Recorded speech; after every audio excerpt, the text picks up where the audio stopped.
One of my favorite stories is of this missionary from Scotland to Africa.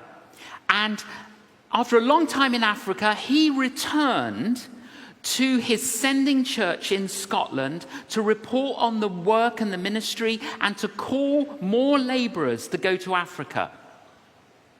He arrives at the church, it's winter, it's cold, it's raining, not many people come. And he's a little bit disappointed.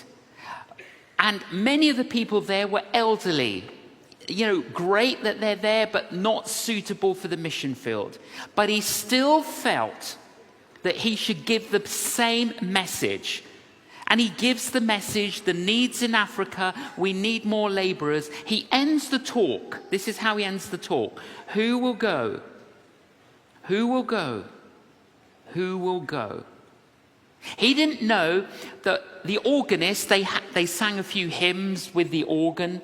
The organist had a little boy assistant who you have to do these they're called billows, put air in to help with the organ music. The little boy stood up and he shouted out, I will go, I will go, I will go. The name of that little boy, David Livingston.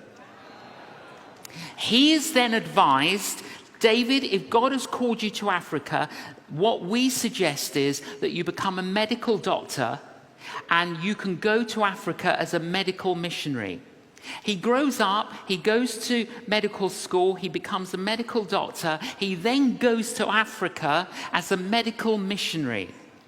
He labors and labors and labors. There's one particular community, tribe, that they're trying to reach, and it's really difficult. And the chief sends him a message. And the chief said to him, we are going to come tonight, and we are going to murder you and everyone in your compound. Now, the reason we know every detail of this, and I've researched this, is because David Livingston kept diaries. And all of this is written in the diaries. So he's writing in his diary, Lord, we've labored so faithfully. Please protect us. Please help us. And there's a little bit of fear in what he wrote on that day, concerned that their ministry will be obliterated and everyone will die. But they didn't come and kill them. Anyway, a couple of years later, they eventually introduced the chief of the tribe to Jesus, and the entire community converts and follows Jesus.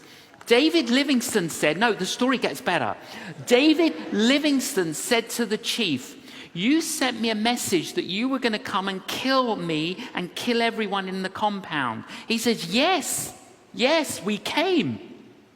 Well, why did you not kill us? Well, because when we came to the compound, there were 39 giants surrounding the compound. We counted them. They were big warriors, and there were 39 of them surrounding the compound. A couple of years later, David Livingston returns to his sending church in Scotland, and he tells that story. At the end of the meeting, the secretary of the church comes up to David Livingston and says, Dr. Livingston, do you remember the date that the chief were going to come and kill you? He says, of course I know the date. He gives him the date. The secretary of the church opens the church diary and he shows him that date. There were 39 people in the church in Scotland praying for them.